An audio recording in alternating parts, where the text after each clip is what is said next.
Tonton video ini sampai habis agar tidak gagal faham. Jangan lupa klik subscribe, like, comment, and share. Semoga bermanfaat dan menjadi amal ibadah.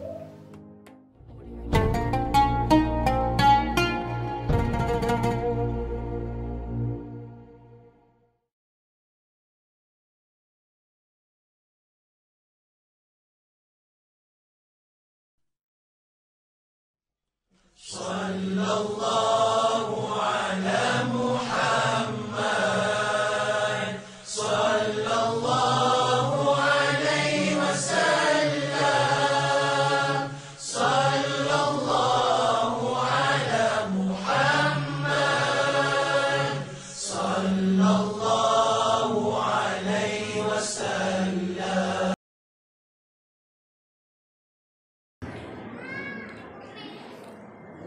Assalamualaikum warahmatullahi wabarakatuh.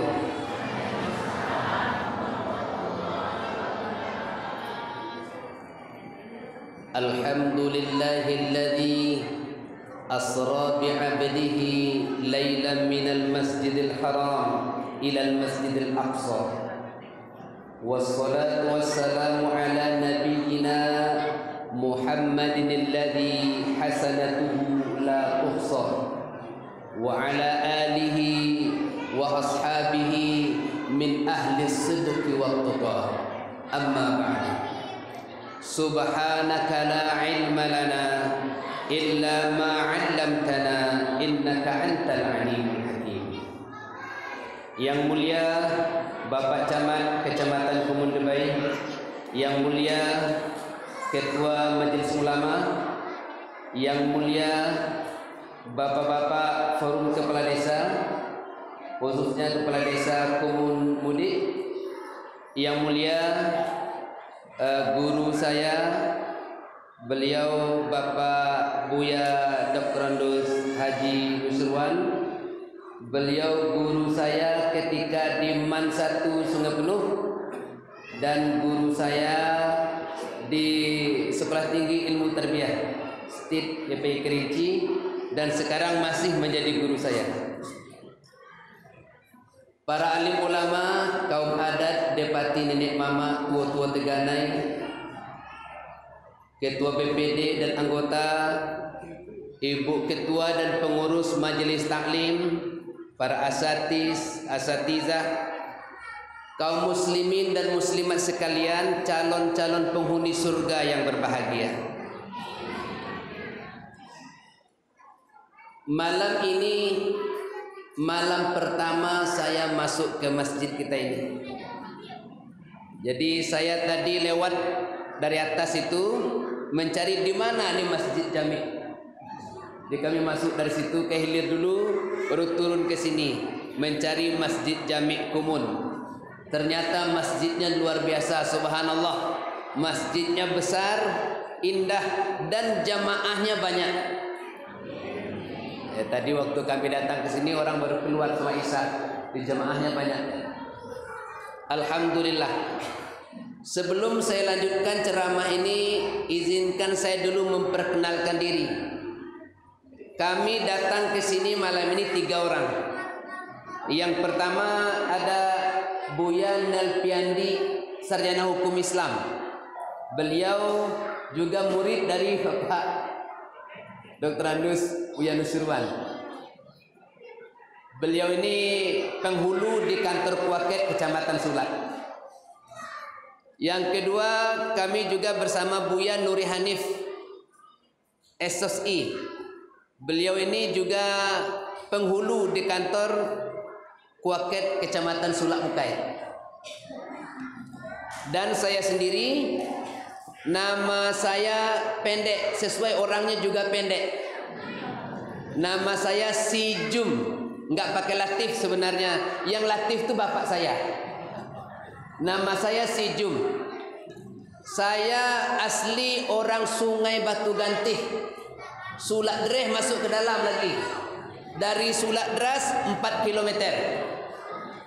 Masuk ke dalam. Kalau tidak salah ada orang desa saya yang bersemenda di sini. 4 orang dari Sungai Batu Gantih semendo di Kumun mudik nih. Salah satunya di bawah terminal di atas, mantan TNI, juga murid dari Pak Nusirwan, Hasan Basri namanya. Sekarang dia jadi pengacara. Ada 3 orang lagi, saya tidak tahu di mana rumahnya. Saya lahir tahun 1976. Jadi sebenarnya saya masih muda, cuma penampilan tua. Bapak Ibu sekalian, saya sudah punya istri dan punya anak. Anak pertama saya namanya Zakir. Sekarang di Pondok Pesantren Tahfiz Al-Quran Jawa Barat kelas 2 aliyah. Anak kedua laki-laki juga, namanya Rohid. Sekarang di Pondok Pesantren Tahfiz Quran Jawa Barat kelas 1 aliyah. Anak ketiga laki-laki juga, namanya Misbah, kelas 5 SD. Anak keempat perempuan, namanya Robiah, yang perempuan, umur 5 tahun. Sebenarnya saya kali ini musim peringatan Isra Mi'raj ini tidak menerima jadwal ceramah malam hari.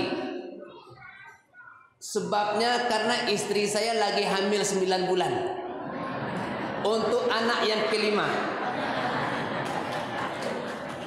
Tapi karena saya sudah terlanjur berjanji dengan Buya Muhsinin, saya menghargai beliau, saya datang juga walaupun istri saya tinggal sendirian di rumah. Jadi anak yang kelima. Ada orang mengatakan, kenapa banyak anak Buya? Saya ini pakai kartu unlimited, tanpa batas. Berapa Allah kasih terima. Kata orang dulu mengatakan banyak anak banyak rezeki. Orang sekarang mengatakan banyak anak orang tua cepat mati. Tapi saya meyakini tiap anak pasti punya rezeki. Entah banyak entah dikit, tiap anak ada rezekinya. Kadang saya mikir, dengan anak banyak ini apakah anak numpang hidup ke kita, apa kita numpang hidup ke anak? Itu tidak tahu, wallahu alam. Saya lihat itu ayam sampai 18 ekor anaknya, tapi tidak ada induk ayam gantung diri gara-gara anak banyak. Tidak ada. Yakin aja, wa ma dabbatin fil ardi illa 'ala Allah rizquha. Tiada yang melata di muka bumi kecuali Allah sudah atur rezekinya. Kaki tergantung di paha, rezeki tergantung di usaha. Ada usaha, ada rezeki, insya Allah. Saya sehari-hari mengajar sebagai guru agama di SMA Negeri 12 Kerinci di Sulak Tenang. Kami sekarang juga sama programnya dengan Ustadz Muslimin, juga sedang membangun pondok pesantren Tahfiz Al-Quran di Bukit Tengah yang sekarang progresnya sedang persiapan masang atap pondok pesantren. Mohon doanya bersama.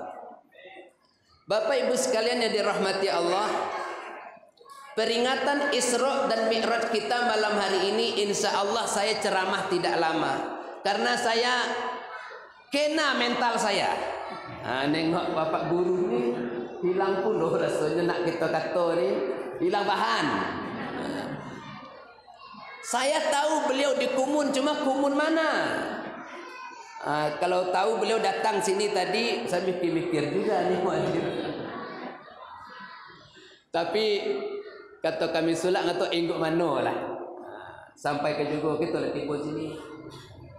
Bapak Ibu sekalian dirahmati Allah, yang akan saya sampaikan malam ini insya Allah yang bisa saja, yang tidak bisa tidak disampaikan.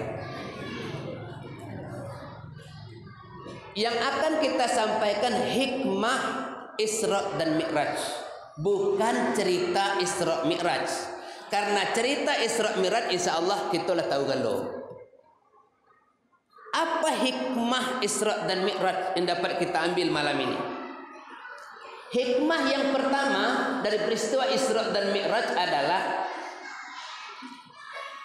apapun masalah kita dalam hidup ini, bawalah Mi'raj.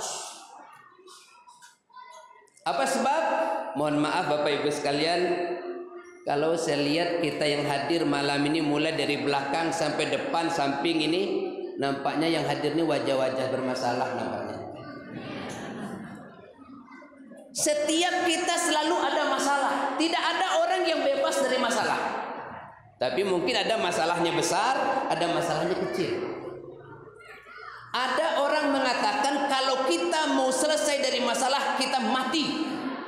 Begitu kita mati, masalah selesai. Oh, itu salah Bapak Ibu sekalian. Kalau ada orang mengatakan selagi kita hidup ada masalah, kalau kita mati selesai masalah, tidak benar. Kalau orang bicara demikian, maka ada orang yang memiliki masalah lalu bunuh diri untuk menyelesaikan masalah.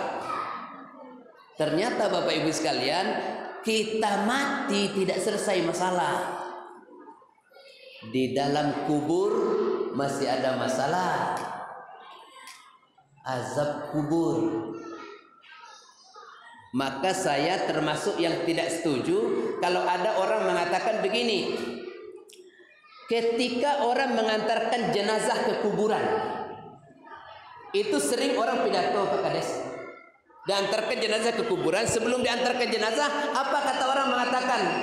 Kata sambutannya, Bapak-bapak, ibu-ibu sekalian, marilah kita sama-sama mengantar jenazah ini ke kuburan, ke tempat peristirahatannya yang terakhir.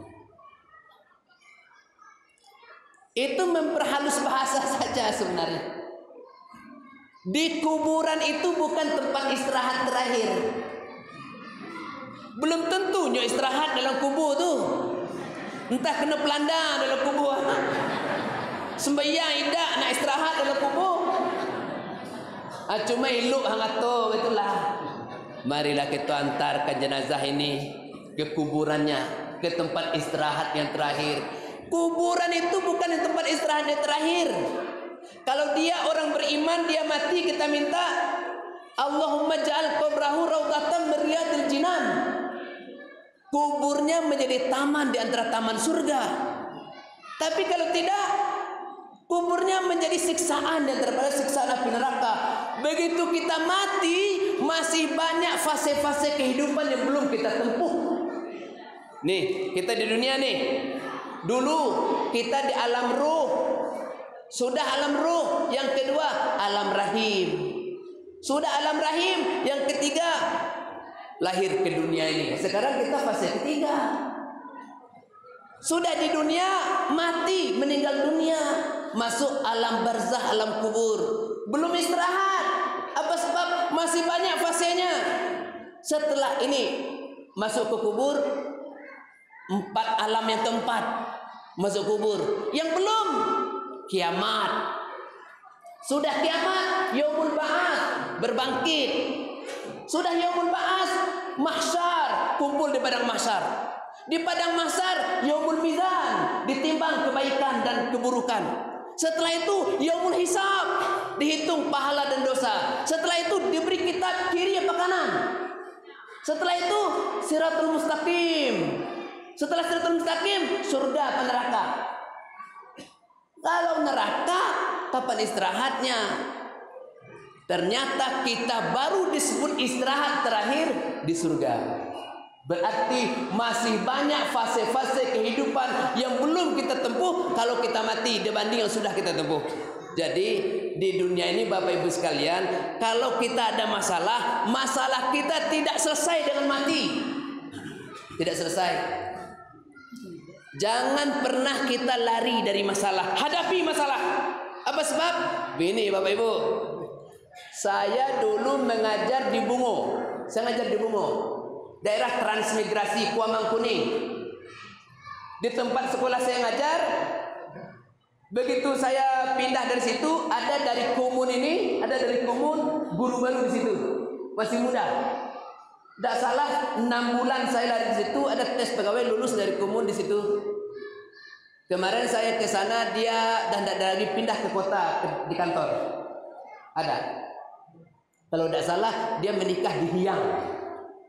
Di Hiang dia nikah, asli orang Kumun. Mak Kumunnya mana? Apa Kumun Mudik? Apa Kumun? Tidak tahu. Kami mengajar di Bungo, di Kuamang Kuning, ada masalah. Apa masalahnya? Panas. Kalau kipas angin, asal hidup listrik, kipas angin hidup. panas sekali, berkeringat. Yang kedua masalahnya apa? Kurang sayur. Karena sayur dari Kerinci datang ke sana sudah kuning. Dia layu di jalan. Saya bilang sama istri, Adinda, pindah kita tuh, supaya selesai dari masalah. Saya manggil istri saya itu Adinda. Dulu awal nikah saya panggil istri saya itu Umi. Saya manggil dia Umi, dia manggil saya Abi. Saya bilang Umi, dia bilang ya Abi. Itu waktu mulai nikah. Begitu anak saya sudah bisa ngomong, udah umur 5 tahun anak saya protes. Abi manggil ini Umi. Zakir manggilnya Umi juga. Abi sama Zakir sama-sama Umi. Apa kita berdua kakak beradik katanya. Saya bilang sama istri saya, sini. Mulai besok tak ku panggil lagi engkau Umi. Kenapa? Dia kata kita kakak beradik. Aku kakak beradik dengan nyonyo anak aku. Kata kakak beradik kan sama-sama Umi. Ini mana cara? Mulai besok ku panggil kau Adinda. Aku mana cara manggil kau? Wonda. Adinda ngewonda bela. Saya bilang sama istri saya, Adinda kita pindah ke Kerinci. Kenapa? Sini panas. Ternyata begitu pindah ke Kerinci, masalah di Bungo selesai, tapi masalah baru di Kerinci muncul. Apa masalah di Kerinci? Dingin. Jadi kemana kita pergi masalah selalu ada. Jangan pernah lari dari masalah, hadapi masalah dengan cara apa? Salah satu caranya menghadaplah ke Allah. Coba kita lihat sejarah Rasulullah Muhammad SAW. Nabi Isra Mi'raj ini sebenarnya puncak daripada masalah Nabi, Bapak Ibu sekalian, kita baca sejarah beliau, sirah nabawiyah. Masih beliau dalam kandungan, ayah sudah meninggal. Masih dalam kandungan, ayah sudah meninggal. Lahir ke dunia umur 6 tahun, ibu mati. Ibunya mati. Pergi ke Madinah 3 orang, pulang 2 orang. Di tengah jalan ibunya meninggal di desa Abwa. Diserahkan ini Nabi Muhammad SAW kepada kakek beliau, nyantan. Apa bahasa kita sini? Sama Diserahkan ke nyantannya, kakeknya Abdul Muttalib. 2 tahun dengan Abdul Muttalib. Abdul Muttalib mati lagi. Dipelihara oleh pamannya Abu Talib. Abu Talib bukan orang kaya, dia orang miskin juga. Dia punya anak juga, Ali bin Abi Thalib. Tapi Ali bin Abi Thalib ini dijaga oleh ayahnya bersama Muhammad. Bagaimana dia menjaga anaknya Ali, begitulah dia jaga keponakannya ini, Muhammad. Jadi kalau istilah kita sekarang itu, paman itu anak di pangku ponakan di bibi. Abu Talib menjaga Nabi Muhammad seperti anaknya. Ternyata pamannya meninggal. Berselang setelah itu istri beliau tercinta Siti Khadijah meninggal pula. Cacian, hinaan, cemoohan, diancam mau dibunuh. Buah dari kesabaran itu semua Mi'raj. Isra Mi'raj itu buahnya. Jadi Isra Mi'raj ini tidak ujuk-ujuk Isra Mi'raj. Dah, itu sudah fase-fase cobaan sudah beliau hadapi. Maka disebut tahun itu Amul Huzni, tahun duka cita, tahun merana, tahun kelabu, tahun kecewa. Meninggal 2 orang yang paling beliau sayangi, paman Abu Talib. Paman beliau ini bukan sembarang paman, ini paman luar biasa. Istri beliau Siti Khadijah. Ibu-ibu, Siti Khadijah itu ibu-ibu, ini istri bukan sembarang istri, ini istri luar biasa. Kalau kita lihat dari usia, Siti Khadijah menikah dengan beliau kan Siti Khadijah umur 40 tahun. Nabi Muhammad umur 25 tahun. Artinya istri lebih tua 15 tahun. 15 tahun lebih tua bini daripada laki. Tapi meninggal bini sedih Nabi. Kira-kira kalau kita sini bini lebih tua meninggal bini sedih juga tak? Jangan ada yang bilang nanti alhamdulillah pucuk dicinta dalam tibu. Walaupun Siti Khadijah usianya lebih tua 15 tahun, meninggal Siti Khadijah sedih bila luar biasa. Apa sebab? Satu, sebabnya Siti Khadijah ibu-ibu usianya memang lebih tua, penampilan muda. Usia 40, penampilan 20. Bini kita usia 20, penampilan 45. Mana cara? Sampai suami tidak ada lagi sinyal di rumah ya. Susah cari sinyal. Saya tanya di kantor Kuaket, kata orang Kuaket mengatakan salah satu penyebab penceraian bininya tidak bisa bergaya. Itu ibu. Yang kedua, Siti Khadijah bukan sekedar istri. Siti Khadijah ini sekaligus donatur dakwah. Siti Khadijah ketika menikah dengan Rasulullah itu terkenal seorang wanita kaya. Wanita paling kaya di Mekah. Tapi sungguh pun Siti Khadijah wanita kaya, jangan disangka Nabi Muhammad itu menikah cari harta, tidak. Nabi Muhammad waktu bujang juga sudah kaya. Apa sebab? Kalau kami mudik, Bapak Ibu sekalian di Sulak, kebanyakan orang nikah itu maharnya seperangkat alat sholat. Itu maharnya. Menikah maharnya seperangkat alat sholat. Coba kita baca sirah Nabawiyah. Nabi Muhammad SAW menikah dengan Siti Khadijah, maharnya apa? Nabi Muhammad menikah dengan Siti Khadijah, maharnya 20 ekor onta. 20 ekor onta. 20 ekor onta. Kalau seandainya satu harga onta sama dengan satu harga kerbau, kalau kerbau sini berapa beli Pak Kades? Siku? 18 juta siku. 18 juta siku. Itu tidak bisa kurang gitu. Anggaplah mudah hitung 10 juta lah. 10 juta satu ekor. Tapi onta itu mahal harganya. Saya pernah tanya waktu antara Madinah dan Mekah, saya tanya berapa harga onta di situ. Mereka bilang dengan uang kita 45 juta. Kalau harganya 10 juta, artinya Nabi Muhammad sudah memberi mahar 200 juta. Itu menunjukkan apa? Menunjukkan Nabi Muhammad bukan orang miskin, dia orang kaya. Tapi ingat, Nabi Muhammad kaya bukan dari harta warisan. Beliau kaya dari kerjanya sendiri. Siti Khadijah wanita kaya juga, menikah dengan Nabi Muhammad, hartanya beransur-ansur kurang hartanya. Untuk apa? Hartanya digunakan di jalan Allah. Hartanya digunakan untuk dakwah.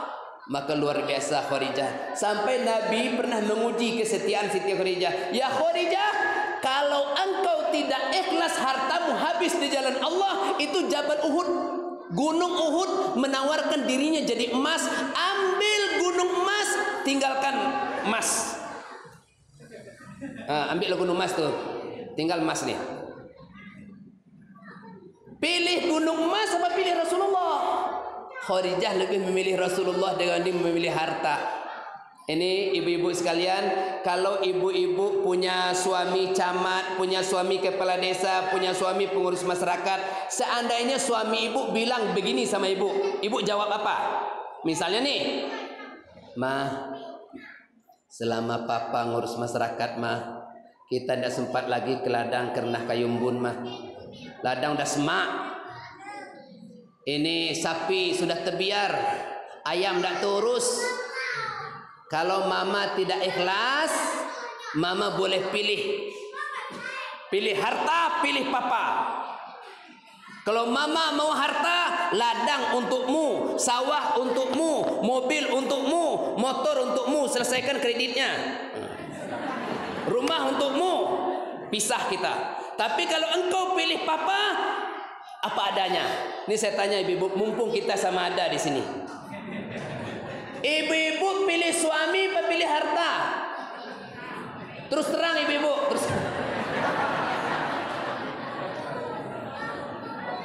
Ibu-ibu pilih suami apa pilih harta? Wah, sini pilih suami, yang sini pula. Yang sini pilih suami, pilih harta. Wah. Di sini pilih suami, sini pilih suami, yang belakang kedua-duanya. Ini Khadijah milenium. Betul juga ibu-ibu, kedua-duanya. Apa guna suami kalau duduk kepeng, ha?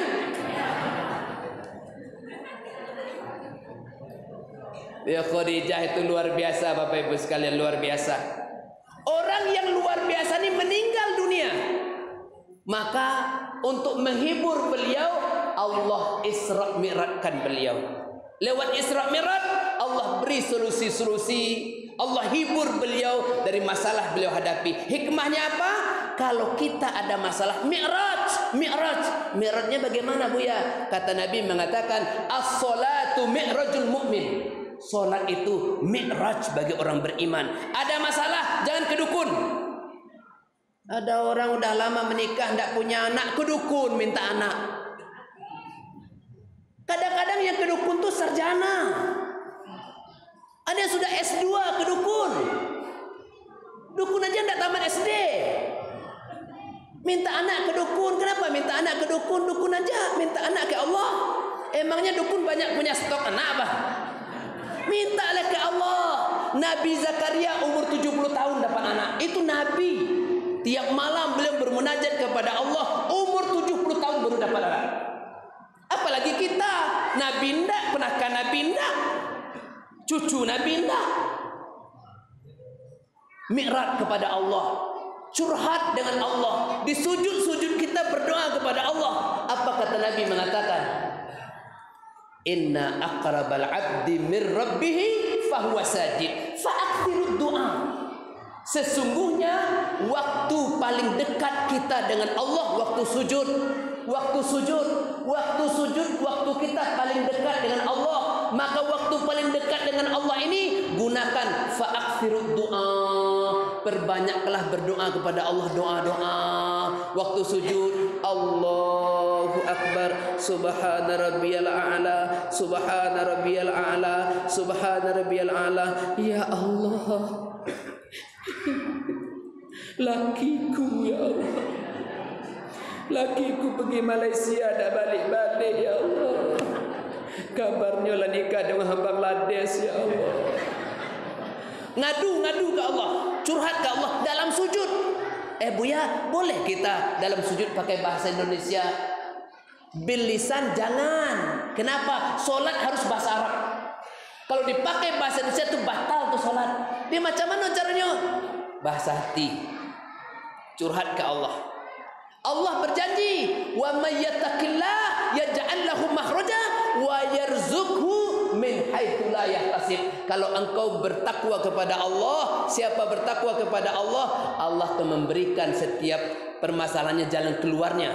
Allah dia beri rezeki dia dengan jalan yang tak diduga-duga, tak disangka-sangka. Syaratnya bertakwa kepada Allah. Ini hikmah pertama malam ini. Ada masalah, mi'raj, curhat kepada Allah, mengadu kepada Allah, bangun tengah malam, solat tahajud, bermunajatlah di tengah malam dengan sepi. Insya Allah Allah berikan jalan keluarnya. Ini pertama. Yang kedua, Isra dan Mi'raj tujuan intinya kan menjemput solat. Solat ini istimewa. Di antara perintah-perintah ibadah dalam Islam, cuma solat yang dijemput perintahnya. Allah suruh kita menunaikan ibadah haji, turun ayat walillahi 'alan nasi hajjul baiti man istata'a ilaihi sabila, hajilah. Allah suruh kita bayar zakat, turun ayat khudz min amwalihim shadaqatun tutahhiruhum wa tuzakkihim biha, bayar zakat. Allah suruh kita puasa, turun ayat ya ayyuhalladzina amanu kutiba alaikumusiyam, puasa. Tapi Allah suruh solat, jemput. Artinya apa? Solat memang istimewa. Solat memang penting. Sampai Nabi mengatakan as-salatu fid din kama sali ra'si fil jasad. Solat dalam agama sama dengan kepala dalam badan. Bagaimana pentingnya kepala dalam badan, begitu pentingnya solat dalam agama kita. Bapak Ibu, kalau kita ngeliu hang, ada orang tidak berkaki, ada orang tak ada kaki, masih bisa hidup. Ada orang masih bisa hidup kalau kakinya tidak ada. Kalau kita buka di YouTube, ada anak di Jepang, jangankan betis paha ni tak ada. Anak gadis paha ni tak ada. Yang ada pinggang katih ni lah. Pinggang katih yang ada, tapi masih bisa hidup. Pinggang ni dia masuknya dalam bola karet. Masuk bola karet, masuk, itulah melompat-lompat tu bola karet tu. Masih bisa hidup. Tak ada kaki, masih bisa hidup. Orang kalau tak ada tangan, di pasar tu ada orang minta sedekah, tak ada tangan tu. Cuma sini be. Masih bisa hidup dan masih bisa merokok. Siku be, bisa kau merokok? Bisa. Orang tak ada kaki masih bisa hidup. Orang tak ada tangan masih bisa hidup. Tapi orang kalau tak ada kepala, bisa tak hidup? Bisa ibu-ibu? Bisa orang tak ada kepala bisa hidup? Tak bisa.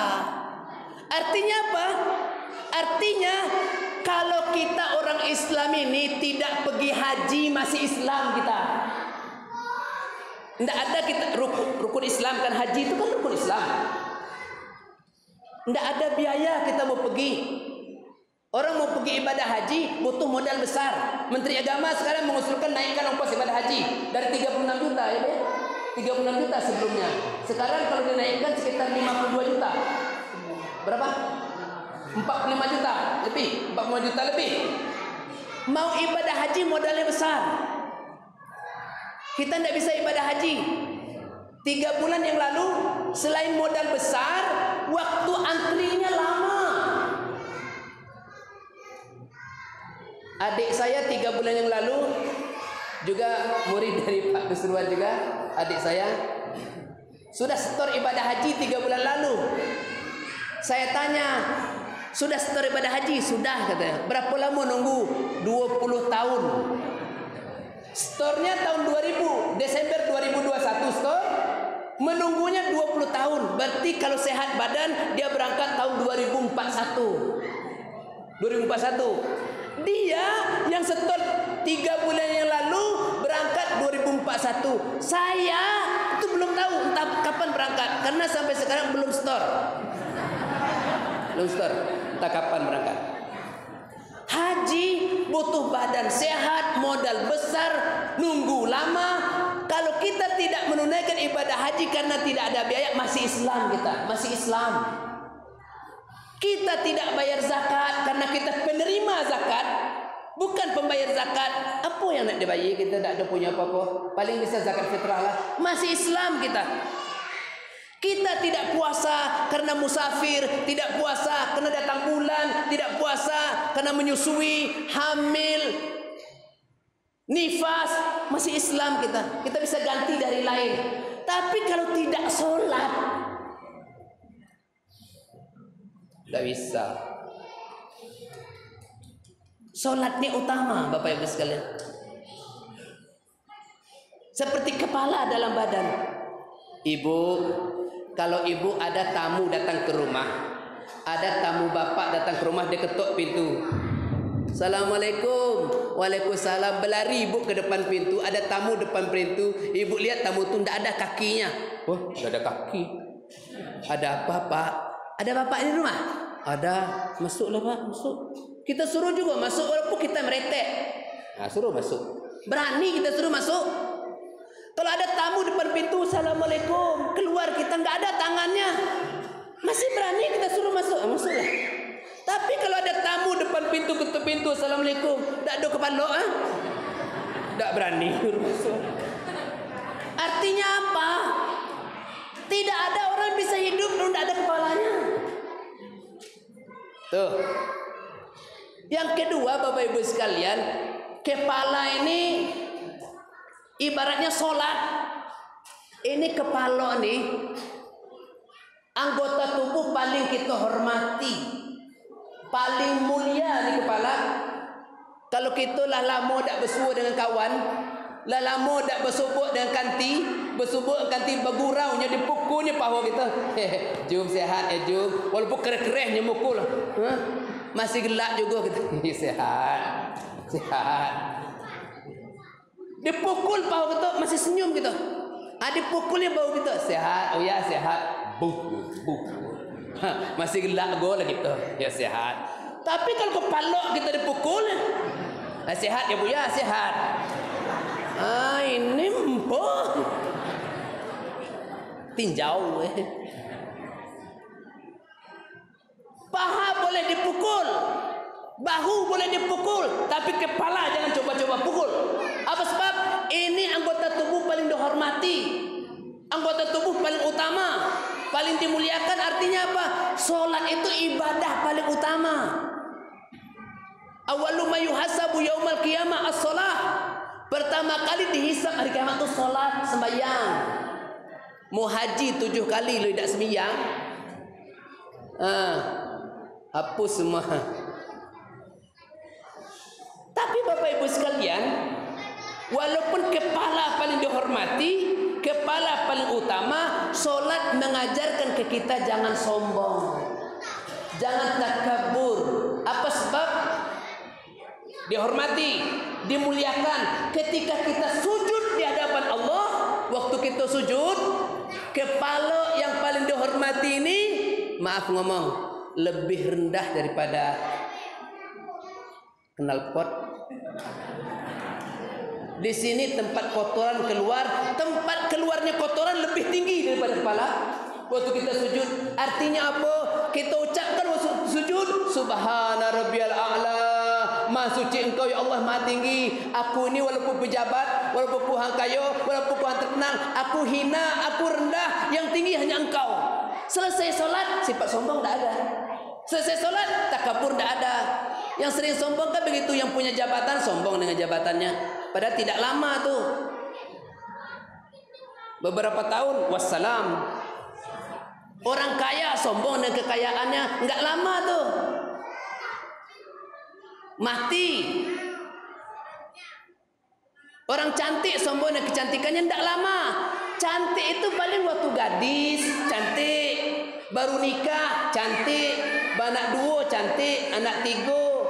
Kalau udah anak 4, itu baut banyak yang longgar.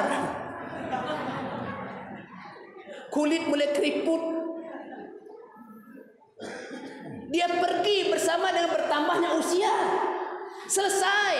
Apa yang mau disombongkan? Iblis jin. Dia sudah tinggal di surga. Iblis sudah tinggal di surga. Dia diusir dari surga hanya karena satu saja, sombong. Iblis sudah masuk surga, diusir dia dari surga karena sombong. Apalagi macam kita, entah yo masuk surga tak ada, nak sombong pula. Itu yang kedua. Hikmah yang terakhir, yang ketiga. Nabi Muhammad sallallahu alaihi wasallam Isra dan Mi'raj yang dibacakan, yang dijelaskan oleh Bapak Camat tadi, minal Masjidil Haram ilal Masjidil Aqsa. Dari Masjidil Haram ke Masjidil Aqsa. Masjidil Haram ke Masjidil Aqsa ini kita buka di Google Map. Masjidil Haram ke Masjidil Aqsa ini jaraknya 1239 kilo. 1239 kilo dari Masjidil Haram ke Masjidil Aqsa ni. Kalau dari Kerinci lewat Jakarta sampai di Bogor. Kerinci Bogor, itu ukurannya Masjidil Haram, Masjidil Aqsa.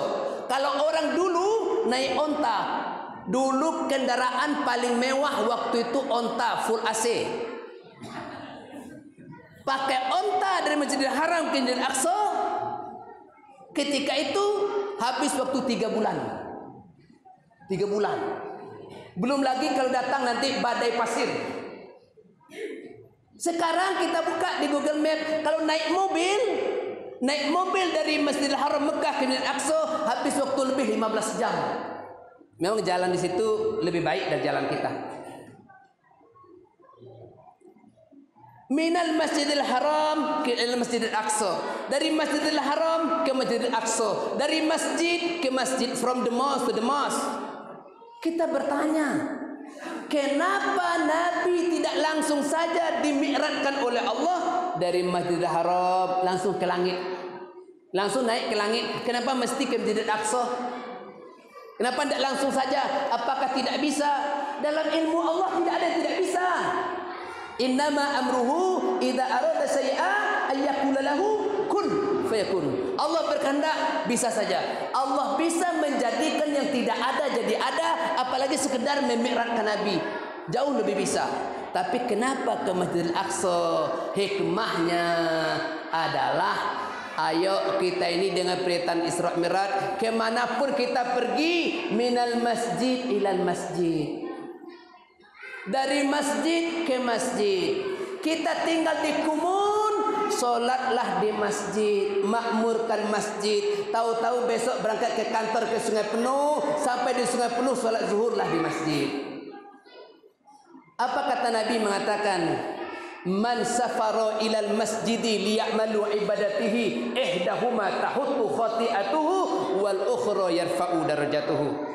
Siapa baik yang berangkat ke masjid menunaikan ibadah kepada Allah, satu langkah kakinya dari rumahnya menghapus satu dosanya, dan langkahnya yang lain mengangkat satu derajatnya. Kalau kayo dari rumah, satu langkah keluar dari pintu rumah, satu dosa terhapus. Langkah yang kedua, satu derajat diangkat. Langkah ketiga, dosa kedua dihapus. Semakin banyak langkah, banyak dosa hilang. Semakin banyak langkah, banyak derajat kita diangkat oleh Allah. Maka beruntunglah orang-orang yang rumahnya jauh dari masjid. Jauh rumah dari masjid, banyak langkah, banyak dosa hilang. Banyak langkah, tinggi derajat diangkat oleh Allah. Tapi bagi kayo yang rumah dekat masjid, tak usahlah kayo pindahkan rumah. Abu ya, kalau begitu kami besok nak pindah rumah lah. Langkah dikit nian. Tak usah beli tanah mahal. Daripada beli tanah, baguslah setor ibadah haji. Atau jangan-jangan kita rumah dekat sini, keluar dari pintu rumah keliling dulu. Keliling pakai mukena situ. Kayo nak ke mana ni? Nak ke masjid. Masjid muka rumah kayo. Ya aku nak langkah dulu Tak usahlah. Rumah dekat rajin ke masjid, insya-Allah banyak dosa kita akan hilang. Billahi taufiq wal hidayah. Wassalamualaikum warahmatullahi wabarakatuh. Ya Nabi salam alaika, ya Rasul salam alaika, ya Habib salam alaika, salawatullah alaika. Sallallahu ala Muhammad, sallallahu alaihi wasallam, sallallahu ala Muhammad, sallallahu alaihi wasallam. Ashraqal badru alaina فاختفت منه البدور مثل حسنك ما رأينا قط يا وجه السرور.